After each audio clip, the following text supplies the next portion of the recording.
Hey, let me ask you something. What would you do if you found out your competition not only beat you on price, but also figured out how to sidestep the rules you're stuck playing by? That's exactly what's happening in Europe right now. Chinese automakers are exporting EVs to Europe, avoiding hefty tariffs, and leaving European companies scrambling to compete. This isn't just about cars, it's about a massive shift in global trade and the survival of Europe's auto industry. And remember that video I did about Volkswagen's CEO getting booed during a massive strike? It's linked in the description if you missed it. Well, this new twist ties right into that story. Let's break it down.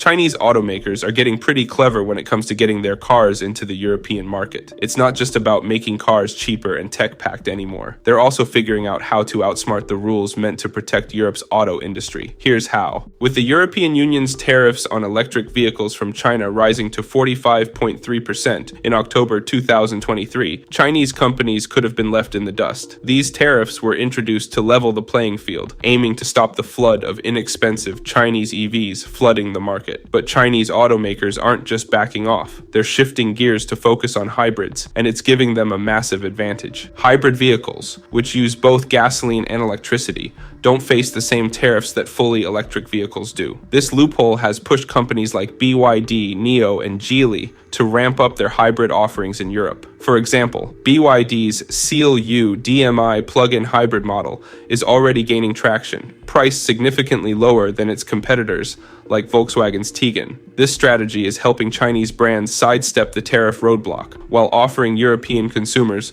a more affordable option. In fact, BYD is planning more hybrid models for Europe, and it's even considering setting up a production hub in Hungary to push this further. The trend is catching on quickly. From July to October 2023, hybrid exports from China to Europe tripled, hitting 65,800 units. This is a huge shift from the year before when hybrid sales were stagnating. In fact, hybrids now make up 18% of China's total vehicle exports to Europe, a major jump from just 9% in the first quarter of the same year. But it's not just about hybrids. Some manufacturers are also moving production to Europe. BYD, for example, is investing in a plant in Hungary, which means they can manufacture cars locally, dodge tariffs, and keep their prices low. With this move, Chinese automakers are essentially getting the best of both worlds, competing on price while playing the system with trade agreements and strategic shifts. This isn't just a temporary fix. Chinese automakers are set to keep pushing this hybrid strategy, and analysts expect their exports to grow by 20% this year, with an even bigger spike next year. It's clear that Chinese companies have found a way to beat the EU's tariff system, and that's leaving Europe's legacy automakers struggling to catch up. Meanwhile, Europe's automakers are feeling the heat. As I mentioned in the Volkswagen strike video, companies like VW are already struggling to keep up with the EV transition, and now they're up against a competitor that not only beats them on cost, but also sidesteps the rules designed to level the playing field. Think about it. European automakers are stuck with high labor costs, stricter environmental regulations, and the financial burden of retooling their factories for EV production. On top of that, they can't rely on tariff protections because Chinese companies are outsmarting the system. For legacy automakers, this is like fighting a battle with one hand tied behind their backs. High wages in Germany, for example, make it nearly impossible for local companies to match the prices of Chinese imports. And when you add the skyrocketing cost of raw materials for batteries, most of which are controlled by China, it's no wonder European automakers are struggling to stay afloat.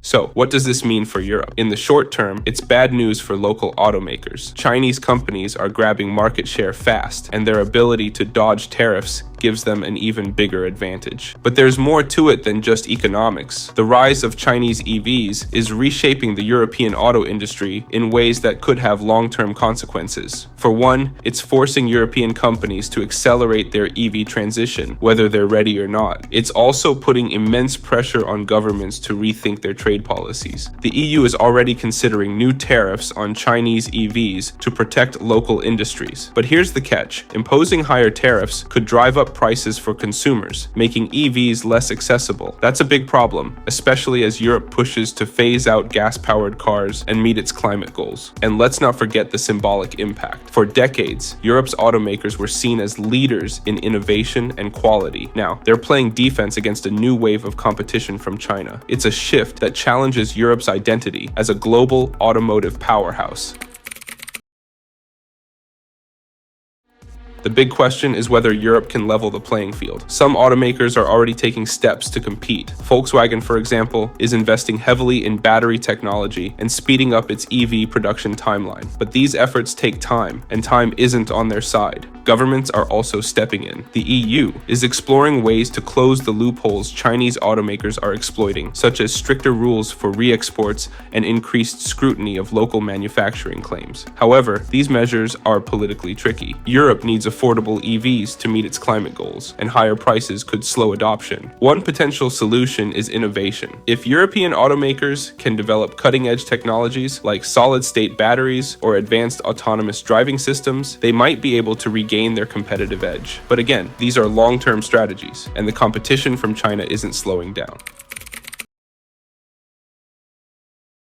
So, here's where we stand. Chinese automakers are changing the game in Europe, and they're doing it with a mix of innovation, cost advantages, and strategic moves to bypass tariffs. Meanwhile, Europe's legacy automakers are struggling to keep up, caught between the need to innovate and the pressure to protect their bottom line. What's fascinating is how quickly this shift is happening. Just a few years ago, Europe's automakers were leading the charge. Now they're fighting to stay in the race. Before you go, let me know your thoughts in the comments. Can Europe bounce back and reclaim its position as a leader in the auto industry? Or is this the beginning of a new era dominated by Chinese EVs? And hey, if you're into this kind of deep dive, hit that subscribe button. I've got more stories like this coming up, and I'd love to have you along for the ride. Thanks for watching, and I'll see you in the next one.